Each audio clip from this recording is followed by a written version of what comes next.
Siemanko, witam Was, Gramek Sok. Jak widzicie, dzisiaj wyszliśmy ze studia, jesteśmy dość typowej scenerii. Z chłopakami chcielibyśmy przedstawić Wam szturm pomieszczeń, poruszanie się po pomieszczeniach bojowe i podstawowe zasady poruszania się z bronią palną i krótką, i karabinami, pistoletami maszynowymi. Mam nadzieję, że przyda się Wam to, szczególnie przyszłym rekrutom jednostek specjalnych typu SPKP czy BOA i wyciągnięcie potrzebnych dla siebie lekcji. Zacznijmy sobie od podstaw, jeśli chodzi o pistolet samopowtarzalny, broń krótką. Dzisiaj będziemy oczywiście używali replik, ale tak jak zawsze przy trenujecie w domu, czy będziemy tutaj trenować, traktujemy repliki jako broń na ostrą amunicję i będziemy oczywiście stosować wszelkie zasady bezpieczeństwa. Możecie chłopaki sobie pobrać broń. Dobra, pierwsze pytanie do Was. Mieliście już kiedyś do czynienia z bronią palną? A z replikami? Tak. Okej. Oczywiście tak wspomniałem. Będziemy traktować te bronie jako broń na ostrą amunicję. I pierwsze co, żeby wyrobić sobie dobry nawyk, czy jest to replika, czy ostra amunicja, pobieramy broń palną, nie kierujemy w stronę nikogo, zawsze pilnujemy tego, żeby lufa była z dala od sylwetek, nawet się bawimy replikami tak jak dziś. I najlepszy nawyk, lufa w bok, będziemy odpinać magazynek. Ja nie mam tutaj magazynka, odpiłem wcześniej, ale nawet jeśli wiem, że nie mam magazynka, to jest szlifowanie tych dobrych nawyków, tak? Były przypadki, gdzie nawet instruktorzy policji i tak dalej, szkolenie na strzelnicy, gość był pewny, że nie ma magazynka, przeładował, strzelił, postrzelił. Więc kształtujemy ten nawyk, tak? Wyciągamy dźwignia do zwalniania magazynka.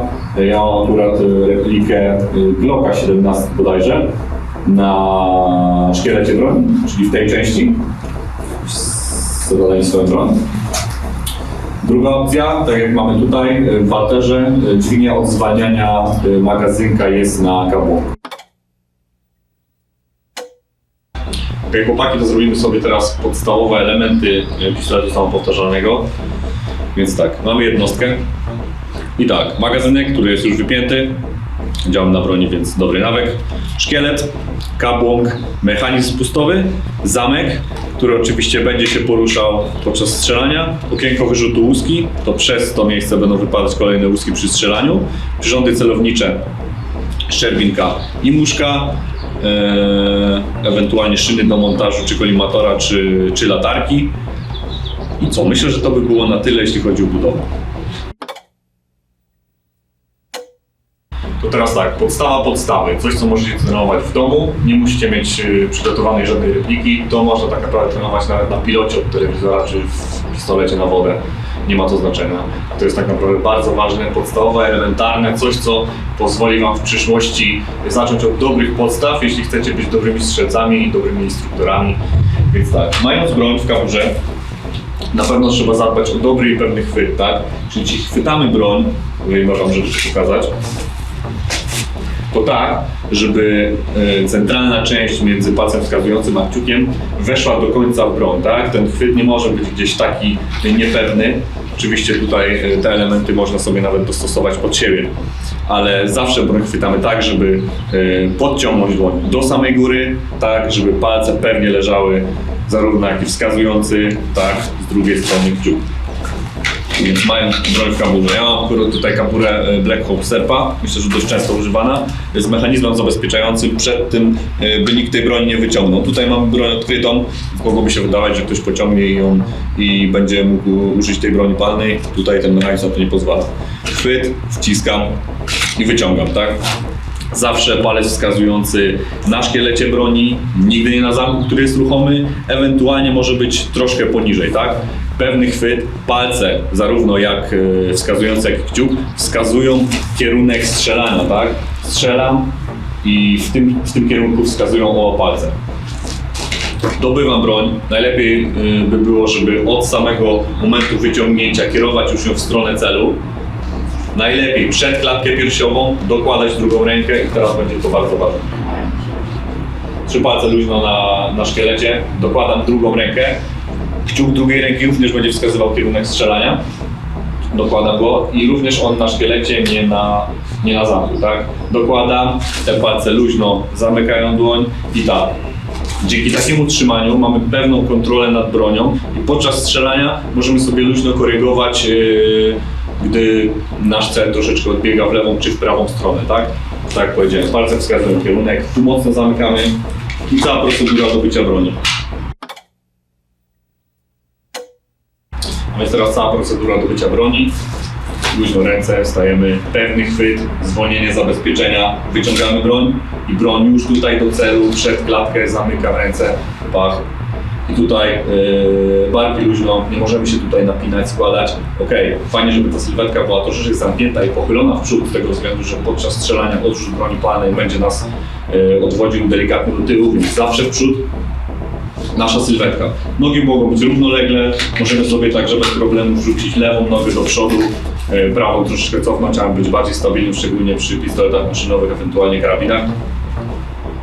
Wyciągamy przed siebie, od samego początku w celu, wyrzut i strzelanie, tak?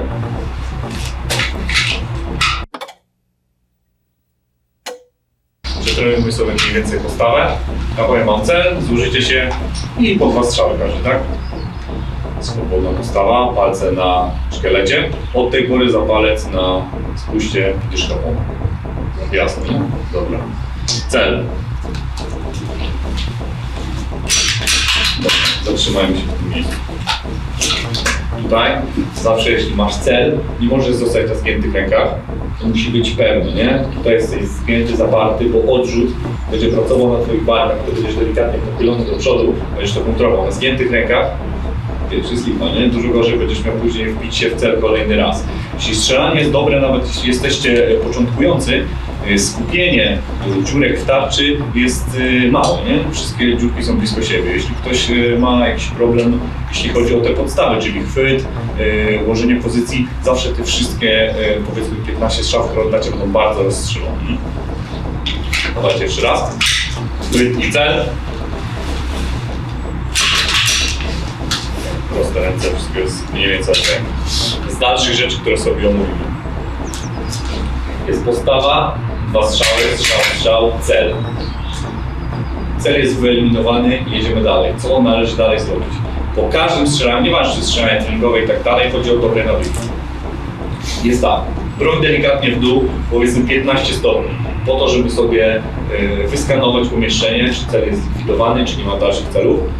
I dalej, ściągamy broń do siebie, delikatnie skręcając, nie musi być to bardzo daleko, po to, żeby sprawdzić komorę, tak? Czy nie ma zacięcia, czy nie utknęła tutaj łuska, czy broń jest zdatna do dalszego strzelania, tak? I dopiero wtedy, po kontroli, chowamy broń do kabury.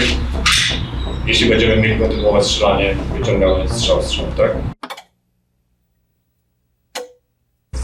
Dobra, zrobimy sobie teraz ćwiczenie, tak zwany zegar. Wiemy mniej więcej już jak celować, jak strzelać, jak zdobywać broń. Stańcie sobie równolegle, jeden obok drugiego i mamy cele. Niepomalowana sylwetka jest kontaktem, czerwona jest celem. Tak mamy po 4 naszych kierunkach, tak? Prosto to jest dla was prosto, gdy powiem w lewo, celujecie w lewo, następne lewo to jest tam, nie? Także za każdym razem zaczynamy jakby od początku kierunki. I tak, na celu nie musicie dobywać broni, tylko zawsze będziecie stali w pozycji gotowości. Macie broń przed sobą, 15 stopni poniżej, palce na spuście, tak. Jest cel i najpierw kontakt wzrokowy, wymierzam, strzał i mówicie to rzeczywiście, cel, strzał, czysto, skanowanie, komora. I znowu gotowość. Lewo, po najkrótszej drodze, lewa noga się cofa, prawa dostawia, cel, strzał, skanowanie, czysto, komora. I tak cały czas. Najważniejsze. Gdy macie kogoś z tyłu, nie jest cel, bo ja wam powiedziałem cel i się odwracacie. Tylko jest tył, sprawdzam, widzę cel. Cel, szybko przestawiam nogi, strzał, czysto, skanowanie, komora, gotowość, tak? I co jeszcze najważniejsze? Na kontakcie, jak powiem kontakt, po prostu celujecie, krzyczycie kontakt, nie strzelacie. To jest wszystko, tak? I robimy sobie zegarek. Pokażę wam, jak powinno wyglądać to ćwiczenie. Postawa to jest najważniejsze, poprawny chwyt, trzymam 15 stopni, po obrębie 90 stopni mam przeskanowane pomieszczenie, widzę co się dzieje, tak? Cel. Strzał, czysto, komora, cofam broń, tak? Lewo, cel. Czysto. Prawo, cel. Czysto. Tył, cel. Czysto. Myślę, że jeśli chodzi o podstawy broni palnej krótkiej, przekazaliśmy Wam dosyć dużo informacji. Oczywiście wszystko było skondensowane w pigułce, musieliśmy zamknąć to w jednym odcinku. Rozszerzoną wersję i budowy, i chwytu, i tego wszystkiego, co pokazaliśmy, będziecie mieli gdzieś pewnie na szkoleniach.